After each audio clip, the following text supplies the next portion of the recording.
You think you can tell when someone is lying. You watch for eye contact, nervousness, fidgeting. Maybe they look away when they answer. Maybe they stutter or hesitate.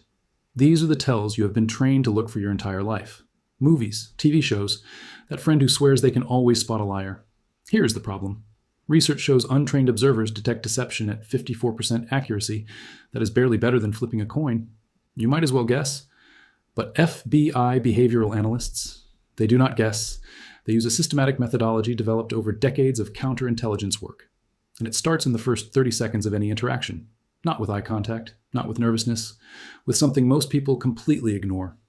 Welcome to Read Anyone, where psychology, deception, and human behavior collide, and people are never quite what they seem. Here is the reality most people never learn. There is no single behavior that indicates deception. Not one. That is not my opinion. That is a direct quote from Joe Navarro, one of only 6 founding members of the FBI Behavioral Analysis Program, and the only one who specialized in nonverbal communication. Over the next 12 minutes, I'm going to show you exactly what FBI agents look for in the first 30 seconds of meeting someone. You will learn the baseline method that separates professionals from amateurs.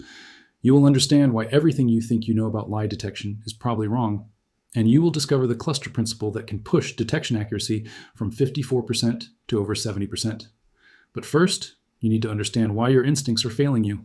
Bond and DePaulo conducted a massive meta-analysis in 2006. They examined over 200 studies involving more than 24,000 judges trying to detect deception. The result? 54% accuracy. Police officers, judges, therapists, even professional interrogators, they all performed at essentially the same level. Why? Because we are all looking for the wrong signals. Before we get into what actually works, you need to understand the fundamental principle that separates amateurs from professionals. It is called baseline.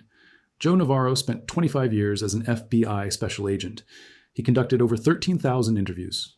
And his first rule is this: you cannot assess deviation until you know what normal looks like. Every person has a baseline, their natural way of sitting, speaking, gesturing, and breathing when they are at ease. The signals you are looking for are not behaviors in isolation. They are deviations from baseline under stress. A person who naturally avoids eye contact. Avoiding eye contact tells you nothing. A person who normally maintains strong eye contact suddenly looking away during a specific question. That is information. Navarro calls this norming. FBI agents establish baseline by observing subjects before the high-stakes interaction begins. They watch how people walk across rooms, how they sit when they think no one is watching, how they interact with secretaries and assistants. The interview has not started yet, but the assessment already has. This is what FBI training calls the 30-second read. Not 30 seconds into the interview, 30 seconds of observation before a single question is asked. The second principle is even more important. Single signals mean nothing. Clusters mean everything. Research from 2014 showed that analyzing clusters of nonverbal behaviors rather than single cues achieved approximately 68% accuracy. When you combine multiple channels, facial expressions, plus gestures, plus voice, accuracy climbs even higher. Some studies using strategic interviewing techniques have pushed accuracy to 85%. One signal is noise, a cluster is a pattern. And patterns tell you where to look. Now let me show you the 5 signals FBI agents actually watch for. Signal 1. Pacifying behaviors under stress. When humans experience psychological discomfort, the limbic system triggers self-soothing responses. These are involuntary. The person cannot control them. Navarro identifies the limbic system as the honest brain because it produces authentic responses, while the neocortex, the thinking brain, is the lying brain because it consciously regulates what we display. Watch for neck touching, face stroking, lip licking, self-massage of arms or legs, hair adjustment. These behaviors indicate the body is trying to calm itself. The key is not whether someone touches their neck.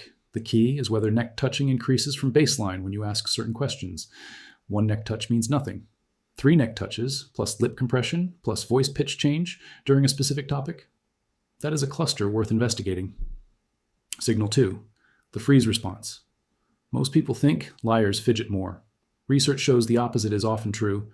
When threat is detected, the limbic system can trigger freezing, the evolutionary response to avoid detection by predators. Liars sometimes become unnaturally still, reducing all movement to avoid giving themselves away. Watch for sudden stillness, locked posture, decreased hand gestures, feet that stop moving. Again, stillness alone means nothing. But stillness during one question when the person was animated during others, that is deviation from baseline. Signal 3. Limbic escape behaviors. The feet are the most honest part of the body according to Navarro. People rarely think to control them. When someone wants to leave a situation psychologically, their body often prepares to leave physically. Watch for feet pointing toward exits, weight shifting toward doors, leg bouncing that accelerates during certain topics. FBI interview rooms are designed to capture full body observation from head to toe. Most people focus on faces. Professionals watch the feet. Signal 4, linguistic distancing. This crosses from nonverbal into verbal territory, but FBI agents watch for both simultaneously. Liars create psychological distance from their lies through language. Instead of saying, "my wife," they say, "that woman."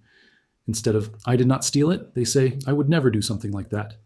Notice the shift from specific denial to character defense. Notice the change from possessive language to distancing language.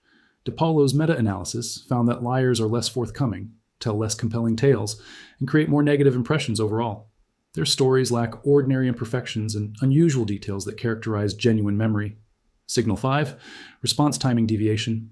Lying requires cognitive load.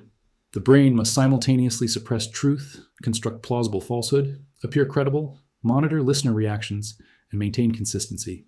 This takes time, and that time creates measurable delays. Watch for unusual pauses before answers. Watch for rehearsed responses that come too quickly without natural thought processing. Watch for answers that do not match the complexity of the question. A simple question that produces a long pause signals processing difficulty. A complex question that produces an instant answer signals preparation. Neither alone proves deception, but combined with other signals in a cluster, timing deviation tells you exactly where to dig deeper. Now let me show you what to ignore. Eye contact does not predict deception. This is the most universally believed myth in lie detection. The Global Deception Research Team surveyed over 5,000 people across 75 countries. Gaze aversion was the #1 believed indicator of lying. 23 of 24 peer-reviewed studies have rejected this hypothesis. Here is what actually happens. Liars know the stereotype, so they often maintain more deliberate eye contact to compensate. They are trying to appear trustworthy. Watching their eyes tells you nothing except how hard they are working to seem honest. Nervousness does not predict deception either. The Othello error, named by researcher Paul Ekman, describes mistaking stress for guilt. Innocent people under accusation show fear because they are afraid of being falsely blamed. The signals look identical to guilty fear. Crossed arms do not signal defensiveness. Navarro calls this myth nonsense. Research published in Psychological Science found crossed arms actually increased persistence on difficult tasks by 30%. People cross their arms for warmth, comfort, and habit, not deception. Now here's how to actually use this. Step 1. Establish baseline before any high-stakes interaction. Watch the person when the stakes are low. How do they sit? Where are their hands? What is their normal voice pitch? What is their natural eye contact pattern? If you cannot observe beforehand, spend the first few minutes on neutral topics. Weather, traffic, weekend plans. You are not making conversation. You are calibrating. Step 2. Introduce stress strategically.